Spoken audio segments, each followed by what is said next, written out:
কারণে সে নিজেকে বানরের বাচ্চা দাবি করেছে এবং গোটা মানব জাতিকে সে বানরের বাচ্চা বানাবার জন্য পায়তারা করেছে। বল মাছগুলি পাবদা মাছের আদম আলাইহিস সালাম এবং তার সন্তানদের এই জন্ম প্রক্রিয়ার পার্থক্যটি বুঝতে না পারার কারণে অ্যাগনোস্টিকরা কোরআনের এই বক্তব্যের ব্যাপারে আসসালামু আলাইকুম ওয়া রাহমাতুল্লাহি ওয়া বারাকাতুহু আলহামদুলিল্লাহি ওয়াহদা ওয়াসসালাতু ওয়াসসালামু আলা মান লা নাবিয়্যা বাদা।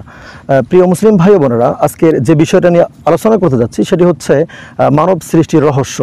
পবিত্র কোরআনুল কারীমে সূরা তারিকের মধ্যে আল্লাহ সুবহানাহু ওয়া তাআলা বলছেন খুলিকা মিন মাইন দাফিক, তাকে সৃষ্টি করা হয়েছে সবেগে বের হয়ে আসা পানি থেকে। এভাবে আরেক আয়াতের মধ্যে বলছেন সূরা সাফফাতের ফাস্তাফতিহিম আহুম আশাদ্দু খালকান আম্মান খালাকনা ইন্না খালাকনাহুম মিন তিনিল লাযিব। সৃষ্টির ক্ষেত্রে তারাই বেশি প্রবল নাকি আমি অন্য যাহাকে সৃষ্টি করেছি তাহা বেশি শক্তিশালী। ইন্না খালাকনাহুম মিন তিনিল লাযিব, আমি তো তাদেরকে সৃষ্টি করেছি অতি নগণ্য মাটি থেকে। তার মানে হচ্ছে আল্লাহ সুবহানাহু ওয়া তাআলা বলছেন, হে রাসূল আপনি অবিশ্বাসীদেরকে বলুন আল্লাহ সৃষ্টির ক্ষেত্রে তোমাদেরকে সৃষ্টি করা বেশি কঠিন নাকি আল্লাহ সুবহানাহু ওয়া তাআলা অন্য যাহা কিছু সৃষ্টি করেছেন তাহা সৃষ্টি করা বেশি কঠিন, যেমন আসমান জমিন গ্রহ নক্ষত্র এগুলির কথা তিনি বুঝিয়েছেন। প্রিয় দর্শক, বাবা আদম আলাইহিস সালাম এবং তার সন্তানদের এই জন্ম প্রক্রিয়ার পার্থক্যটি বুঝতে না পারার কারণে অ্যাগনোস্টিকরা কোরআনের এই বক্তব্যের ব্যাপারে আপত্তি করে থাকে। সুতরাং কোরআনুল কারীমে যেখানে বলা হয়েছে আমি মানবকে সৃষ্টি করেছি কাদামাটি থেকে, কথাটি স্বস্থানে সঠিক, এবং যেখানে বলা হয়েছে আমি মানবকে সৃষ্টি করেছি বীর্য থেকে, এই কথাটিও নিজ স্থানে সঠিক। কোরআনুল কারীম বলছে মানব সৃষ্টিটা হচ্ছে একটি অলৌকিক ঘটনা। আল্লাহ সুবহানাহু ওয়া তাআলা প্রথম মানবকে সৃষ্টি করেছেন কাদামাটি থেকে। আল্লাহ সুবহানাহু ওয়া তাআলা রাসূল সাল্লাল্লাহু আলাইহি ওয়াসাল্লামকে বলছেন ইদ ক্বালা রাব্বুকা লিল মালাইকাতি ইন্নী খালিকুম বাশারাম মিন তিন।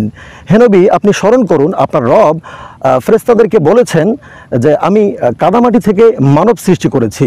ফাইদা সাওয়াইতু ওয়া নাফাখতু ফীহি মির রূহি ফাকউ লাহু সাজিদিন। সুতরাং আমি যখন সেটাকে সুঠাম করব এবং সেটাতে রূহ সঞ্চার করব তখন তোমরা সাজদায় লুটিয়ে পড়বে। প্রিয় দর্শক, আদম আলাইহিস সালামের এই গঠন প্রক্রিয়া সম্পর্কে এই বক্তব্যটি বলা হয়েছে। তবে তার সন্তানেরা বংশ পরম্পরায় পিতার এই জন্ম উপাদানগুলি ধারণ করেছে। কাজে আধুনিক বিজ্ঞান যখন আমাদের শরীরকে পরীক্ষা করে তখন দেখা যায় মানবদেহের মধ্যে অনেক মাটির উপাদান বিদ্যমান। প্রিয় দর্শক, এছাড়াও জীবিত পেশিতে প্রায় 95% carbon, hydrogen, nitrogen, oxygen, phosphorus, sulphur সহ প্রায় 26টি উপাদান পাওয়া যায়।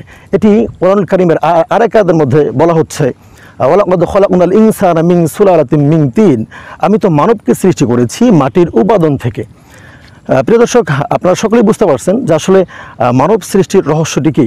এখন আমরা দেখব তথাকথিত বিজ্ঞানী চার্লস ডারউইন সে নিজেকে কি দাবি করেছেন এবং মানুষ কোথা থেকে এসেছে এটি কি তিনি বুঝিয়েছেন।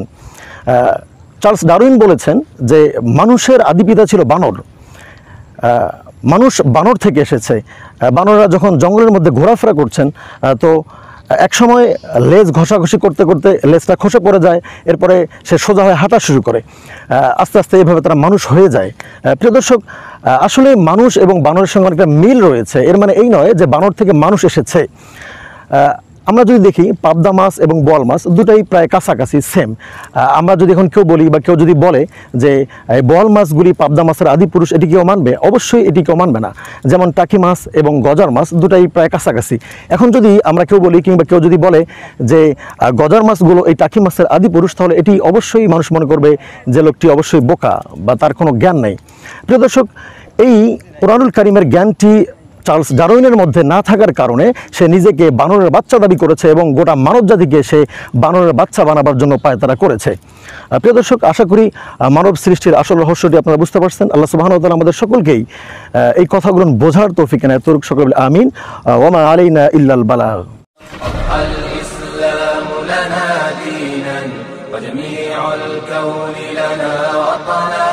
توحيد الله لنا نور أعددنا الروح له سكنا.